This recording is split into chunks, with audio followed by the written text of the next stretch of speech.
In the 14th century, Jews migrated en masse to Poland, which then controlled parts of the Ukraine and Lithuania.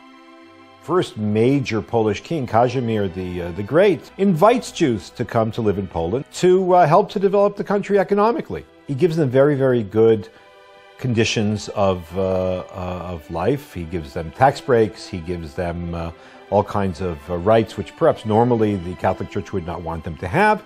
And that attracts a lot of Jews eastward. What also attracts the Jews eastward is the fact that Jews are thrown out of England in 1290, they're thrown out of France in 1306 for the first time, and out of France for the last time in 1394. There are all kinds of anti-Jewish attacks and blood libels and all kinds of other libels and massacres throughout Germany in the 14th century, so that the survivors run eastward, where anti-Semitism perhaps is not as deeply embedded yet in the population. For 3 centuries, Poland's Jews enjoyed a respite from the relentless persecution that racked neighboring lands. They referred optimistically to their host country by the Hebrew po-lin, meaning, "we shall rest here," hoping that the tranquility would continue until the Messiah would arrive to lead them back to their homeland. Safety and financial stability translated into a spiritual blossoming. Poland became the epicenter of Ashkenazic Jewry, with an exceptional pious norm. In one of his works, 17th century mystic Rabbi Nosson Hanover describes the climax of their spiritual climb. Every Jewish community maintained a yeshiva. Every community had young students whom they supported with a weekly stipend so they could study. There was scarcely a house in all of Poland where the Torah was not studied.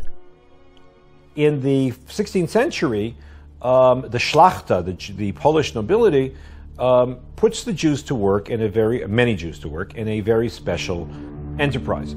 They conquer the Ukraine and take over all kinds of very large estates, and Jews are appointed to run the estates for the Szlachta.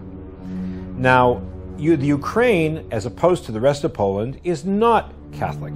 The Ukraine is Greek Orthodox. The Ukrainians see the Poles as not only as overlords and as oppressors who squeeze them for money, they also see them as heretics.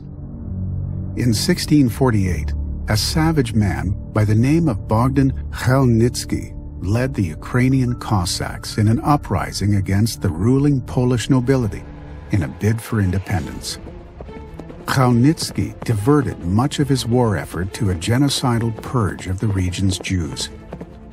As agents of the Polish nobility, the Jews collected the taxes that the non-Jewish residents owed to the Polish landlords. This had provided many Jews with financial security, but it now resulted in great suffering.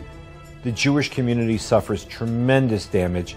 The leadership is wiped out, communities are laid low, Jews are murdered wholesale, and the Jewish community is dealt a blow from which it never will recover.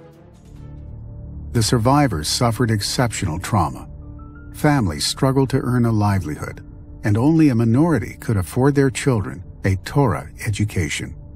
Soon, a social rift emerged between the few scholars and the overwhelming majority of largely ignorant, impoverished Jews. This fissure only served to deepen the national trauma.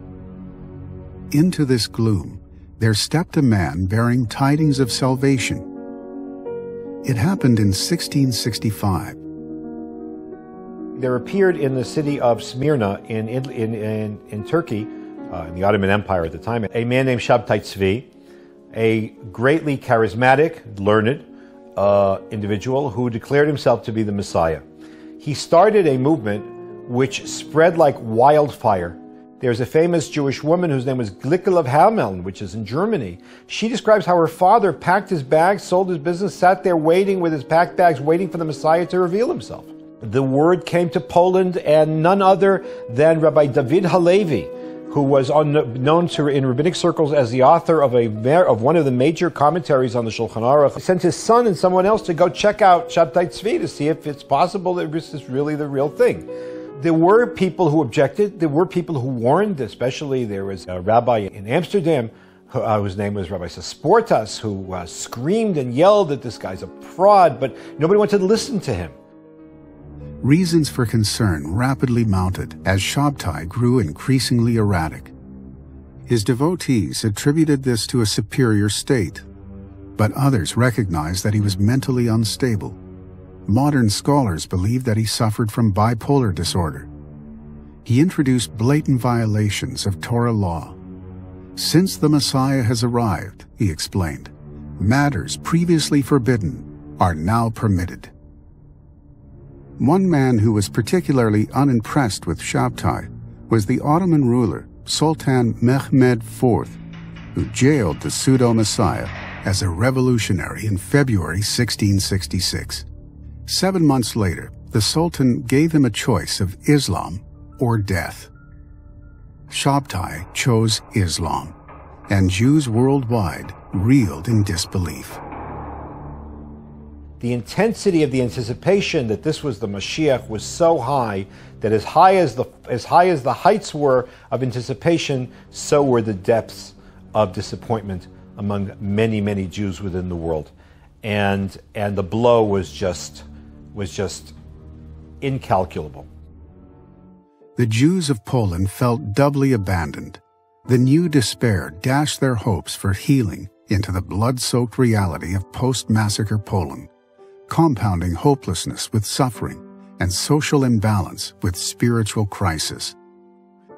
A leadership vacuum ensued, and unworthy rabbis took advantage of the chaos and purchased or rented the title rabbi from the local nobles.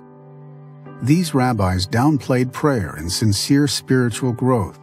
They focused on exhibiting their keen, analytic abilities, hoping to become widely known. Pay-to-play rabbis were not the role models and guides the struggling communities required at this fragile time. And by ripping the heart out of the daily prayers, these rabbis tore the soul out of a meaningful dialogue with God, just when the people needed it most. Despite a number of positive developments in Poland, even after 1648, Polish Jewry was in an overall material and spiritual decline. Many God-fearing Torah scholars struggled to survive.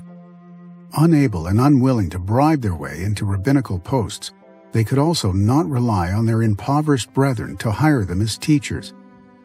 Rather than fraternize with the unlearned masses, many such scholars embraced asceticism, studying, fasting, and praying in seclusion from their communities.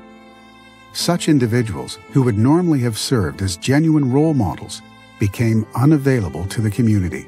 Moreover, their overly ascetic lifestyles made them melancholic, deepening the national gloom. By the beginning of the 18th century, Jewry was spiritually lethargic, perhaps even comatose. This was the dismal scene into which Rabbi Yisrael Baal Shem Tov entered and began to spread his teachings.